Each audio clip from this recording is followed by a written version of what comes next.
Alright, so this is going to be a different kind of video because most people do like their 5 favorite knives or their 5 favorite backpacking things, and what it turns into is like your favorite knife and then 4 other knives, or your favorite backpacking item and then 4 things that you carry all the time.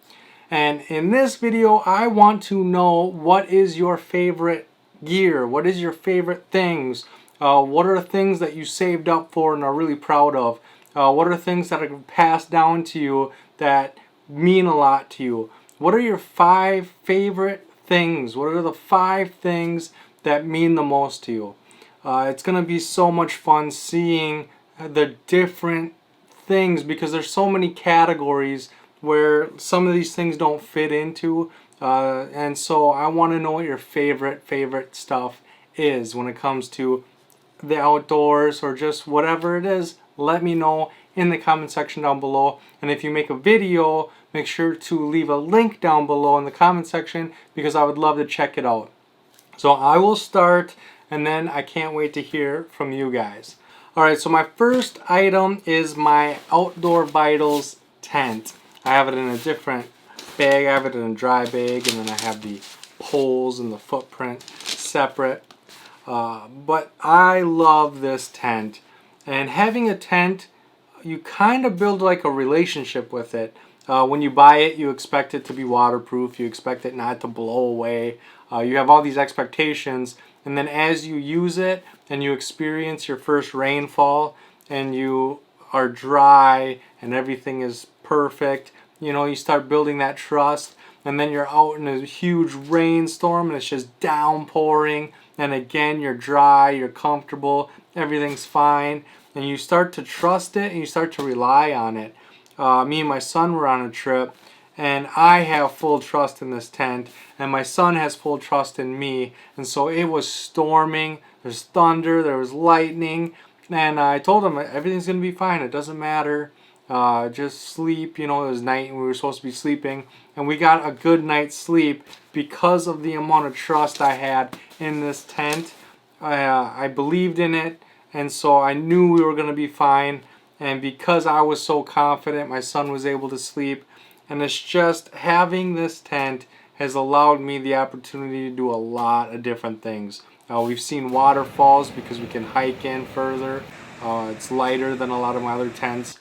It's comfortable, and this tent has opened up so many opportunities for me, and I just really enjoy it.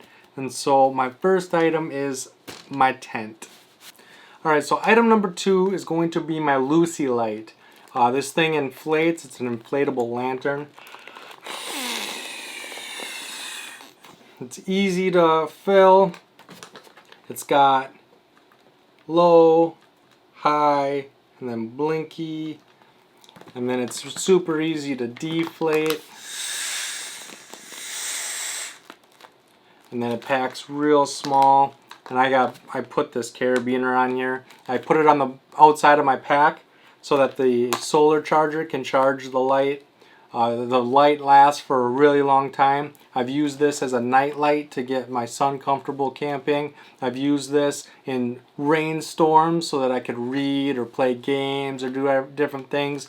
I use it to illuminate my tent so that I don't lose it. So if I go on a night hike or if I'm just exploring during the nighttime, I can still see where my tent or my shelter is. I love this light.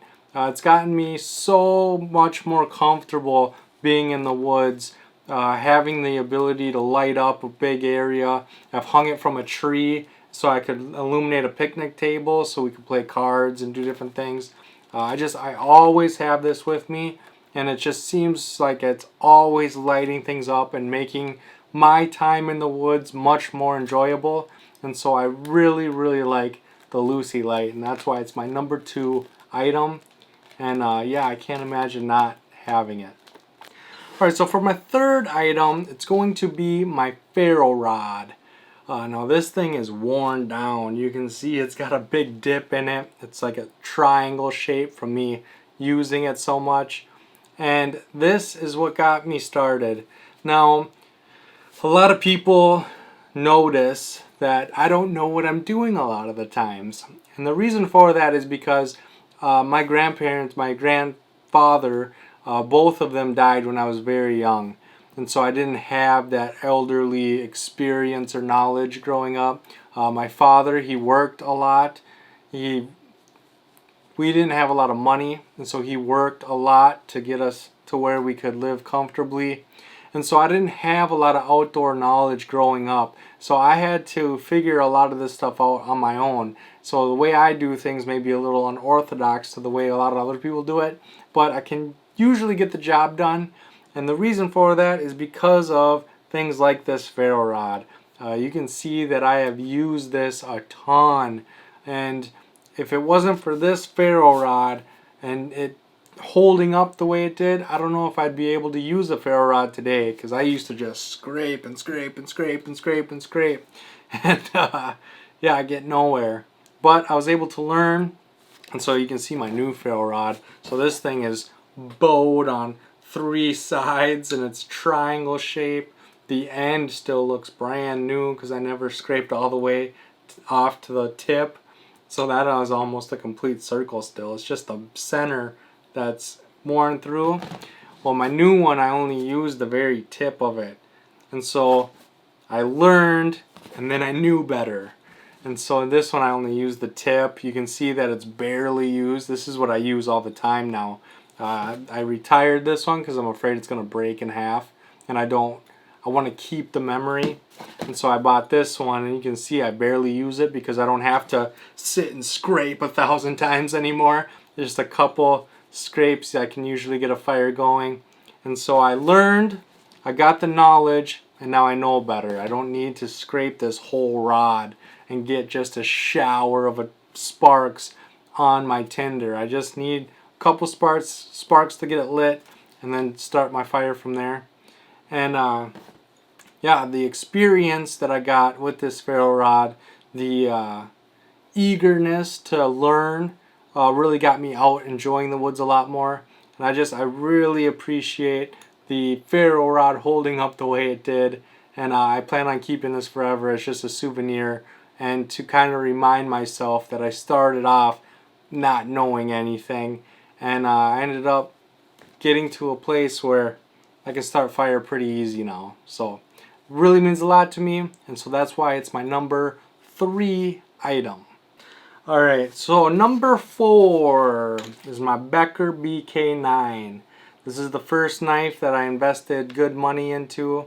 It's the first knife that I got a custom sheath for. I love this knife, and a lot of people are forgetting about it. You know, there's a lot of really good knives on the market right now. There's a lot of budget-friendly options. There's a lot of stuff flooding the market, but this is still a great choice. I would be happy to have the BK9 with me anywhere I go. This thing is razor sharp. It's one of the sharpest knives I own. And the BK9 is what got me started. This is the first real knife. You know, you start off with those hollow handle knives, and you start off with cool looking knives. This is the first utility knife that I got, the one that I bought just to do the work.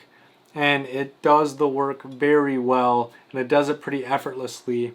And so if it wasn't for this knife, I don't know if I would be able to have the skills that I have, because it does a lot of work.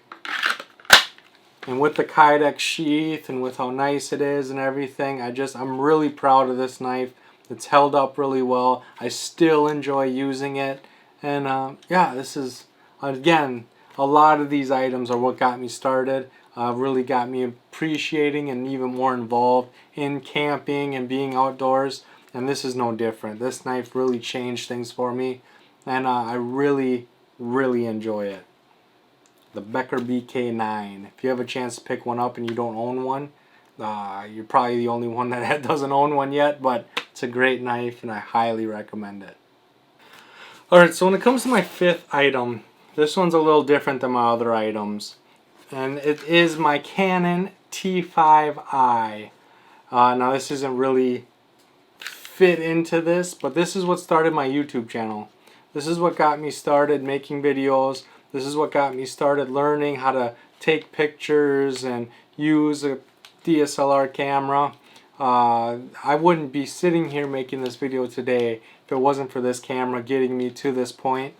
And I really am thankful for starting. I'm really glad I started this channel. I say it all the time. I've learned more on the couple years I've been doing YouTube than I ever did just watching. The comment section, the support, the ideas, everything you guys have shared. I read everything. I try to comment back to everybody, and I've learned so much from you guys. And I always talk about how my goal for the channel is to create a pack of like-minded people that can learn and grow together. And I feel like I learn and grow more than probably you guys do. I feel like I benefit from this channel a lot more than you guys. And it all started with this camera. And you guys, your willingness to share your guys' knowledge and share your experiences. And I can't tell you how grateful I am. This has been such a privilege and an honor to be doing this channel, and I plan on doing it for as long as they'll let me. I try to make the best videos I can. I try to get out in the woods as much as possible, and as long as you guys keep showing up, I'm going to keep making videos, and I am honored to be in front of you right now, and hopefully I can hear about your 5 favorite items, regardless of what they are, in the comment section down below. I'm super excited to read the comments on this one. I feel like there's going to be a lot of really high quality, high-end items with a lot of memorabilia, and that's my favorite kind of stuff. The stuff that's people are proud of, the stuff that people have inherited, all the memories and the stories is what makes this gear so important and so special, and I cannot wait to hear about it down below. So with that all being said, I can't wait to hear from you guys. Don't forget to subscribe and come join the pack, and I can't wait to see you guys on the next one.